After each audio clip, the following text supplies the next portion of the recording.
Are you good enough? Maybe, maybe not. But more importantly, what does that even mean?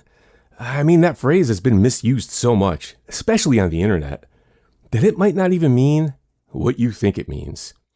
And in case you've never heard the phrase before, this comes from Donald Winnicott, a pediatrician, psychoanalyst, and one of the most influential figures in the history of developmental psychology. And in this context, we're talking about both being a perfectionist and being a good enough parent. Because Winnicott developed this idea after he saw these devoted mothers of his era holding themselves to these impossibly high standards. They were literally trying to be perfect and feeling like complete failures for not living up to the unrealistic expectations despite their best effort. His idea, in short, was this: a child doesn't need a perfect parent. A child needs a devoted parent who inevitably fails in small, survivable ways. Because gradually surviving those inevitable failures is part of how the child develops a separate sense of self and the capacity to live in the real world. It's one of the most famous concepts in psychoanalysis and all of psychotherapy. It's quoted in parenting books, mommy blogs, therapy offices, TikTok videos. I mean, you name it, it's everywhere. But here's the thing. Oftentimes, people are using it wrong. Like, catastrophically wrong. So in this episode, we're going to talk about how pop psychology has morphed the meaning of the good enough mother into a way of almost hand-waving away neglectful, sometimes even abusive parenting. Then we're going to take a look at what Donald Winnicott really meant, because he was a mid-century Englishman, and that cultural context matters. Then we'll go straight into the text and look at exactly what he meant in his own words. And after that, we're going to extrapolate this beyond parenting by applying it to perfectionism. Because I know I'm guilty of being a perfectionist sometimes, and if you're watching a video like this, chances are you probably are too. Okay, now some quick housekeeping before we really jump into it. So Winnicott originally coined the phrase as the good enough mother. That's the famous phrase, good enough mother. But it's appropriately been broadened to the good enough parent. But just understand that what we're really talking about is primary caregivers, regardless of if it's the mother, the father, the siblings, the grandparents, some neighbor, whoever it is, that's who we're talking about, the primary caregivers. So whether I say good enough mother, good enough parent, we're talking about the same thing. So first up, let's talk about how this phrase gets used now, because somewhere along the way, good enough started getting thrown around to kind of like excuse half-assed parenting. I mean, if you've ever encountered the good enough mother concept out on the internet or in a parenting book, some mommy blog, or some TikTok therapy video, there's a really good chance you've probably absorbed some version of this. That you're not supposed to be a perfect parent. You're actually supposed to fail your kids sometimes. And maybe you should do it intentionally, because that's how they grow and build resilience. Here's the thing, when it's presented like that, failure becomes a feature of parenting. It's like failure is something the child needs from the parent. You have to intentionally fail your child. And from there, it's a really short trip to something much darker. Because people walk away thinking that if failing your kids builds resilience, well then failing is the point of parenting. I mean, maybe you've heard someone say, look, I wasn't a perfect parent. I yelled at my kids. Sometimes I spanked them and I wasn't always there for them. But hey, they turned out all right, so I was good enough, right? Suddenly, a phrase from developmental psychology is doing the work of retroactive absolution with Donald Winnicott's name attached, as if one of the most famous psychoanalysts of the 20th century personally signed off on garden variety, half-assed, neglectful parenting. And sometimes his name gets thrown around to excuse even worse. But that's not what Winnicott meant. In fact, it's the opposite of what he meant. Okay, so who was Donald Winnicott and what did he actually mean by the good enough mother? Okay, so here's the thing about Winnicott. He was a mid-20th century Englishman, and I think that matters enormously for how we hear this phrase. I mean, cultural and historical context is always important for our readings of things. Okay, so full disclosure, I'm an American. In fact, I'm very American. I'm also obviously not British. But I feel confident in what I'm about to argue because everything in America is amazing, right? I mean, everything is so awesome. It's the best thing ever. I mean, we are so over the top with our language when we approve of something that there's actual memes of us doing it on the internet. So when we like something as Americans, we don't say it was pretty good. We say it was absolutely amazing. So if an American says something was good enough, that's actually not a compliment. When we say it, it actually means more like, it kind of sucked, but whatever, it was fine. But British English, especially in the mid-20th century, well, it didn't work like that at all. I mean, there's a cultural humility baked into the way they speak. Understatement is the register. So when a mid-20th century Englishman says something is good enough, he means, well, this is robust. This will do the job. This will work quite well. Now let's really think about what this means.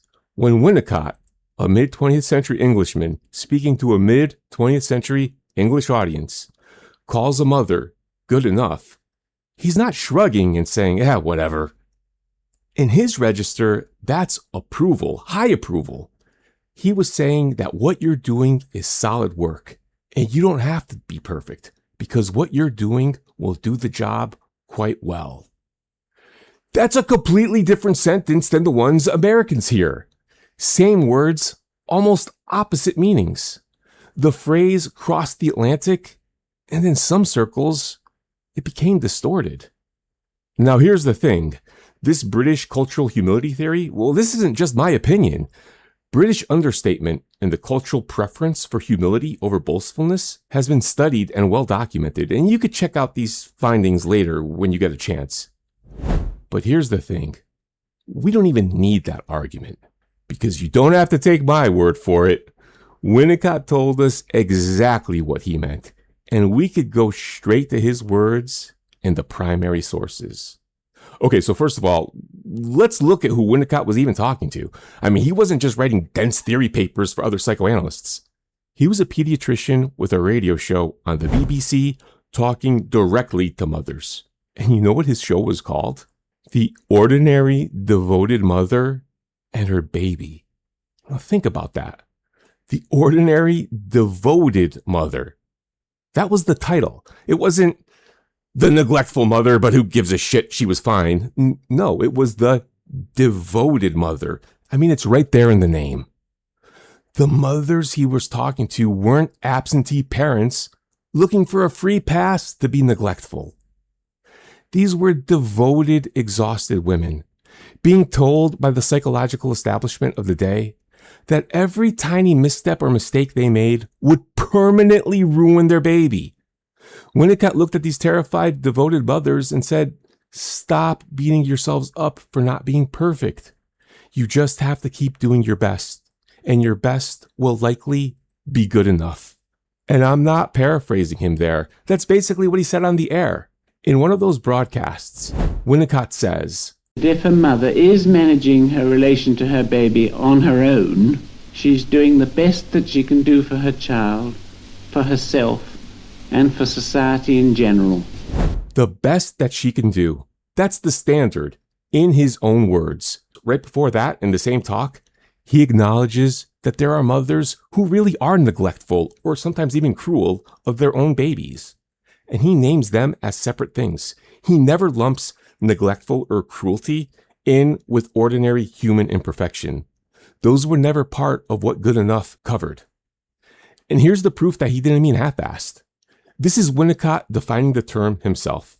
In the introduction to the maturational process and the facilitating environment, Winnicott writes, the beginning of ego emergence entails at first an almost absolute dependence on the supportive ego of the mother figure and her carefully graduated failure of adaptation. This is part of what I have called good enough mothering.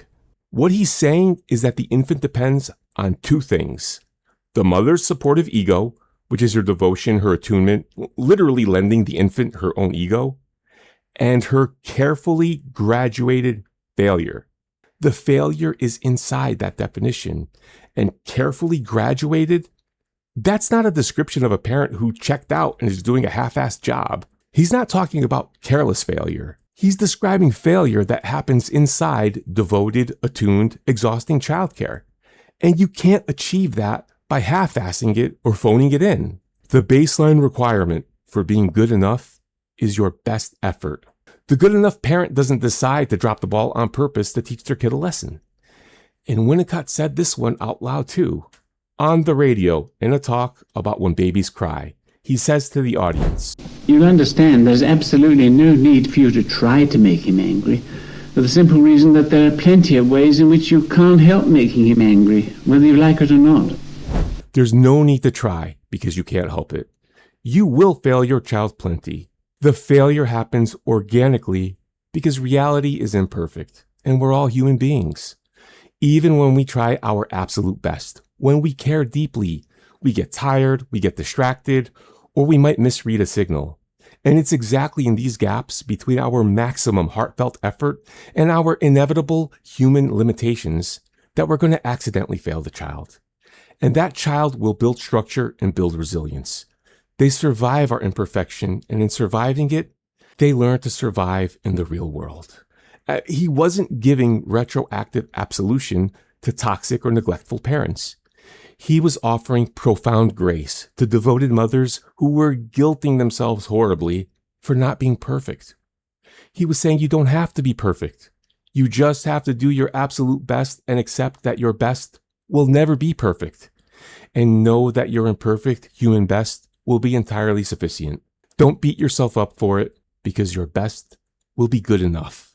Okay, now here's where I want to take this beyond parenting, because remember in the intro when I mentioned that I'm kind of guilty of being a perfectionist too, and chances are if you're watching this video, you probably are too, right? Okay, so there's this old saying, and you've probably heard it. It's a good saying. It's often attributed to Voltaire, but it's actually much older than that. Regardless, the saying goes, perfect is the enemy of good.